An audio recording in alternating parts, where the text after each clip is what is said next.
urjii mootummaa kabajaa fi safuu qabdu onnee namaa booji'u warsheegii G7 ija keessan akka barii fageessa ifataa haasa keessan laafaadha gammachuu qalbii keessa baasa uffata aadaa uffatanii miidhaginni isin irraa ifa diimsa keessan miidhagaa akka ruubaa lafa miidhagsa bubareedu dariidha yaa dubra gurgura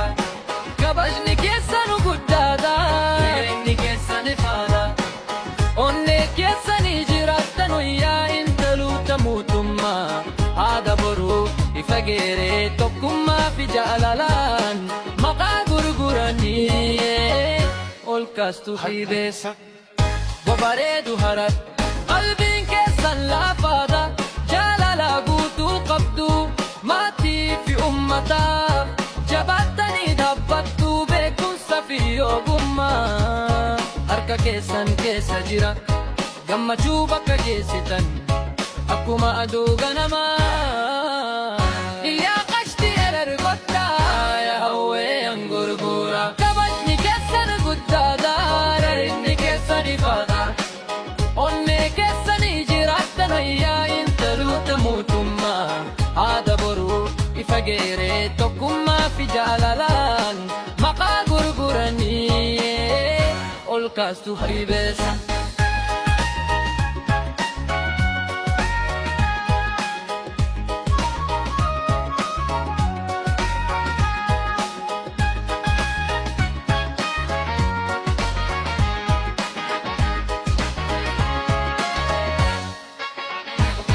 yaa bareedu hursoo gurgura maqaa bareeda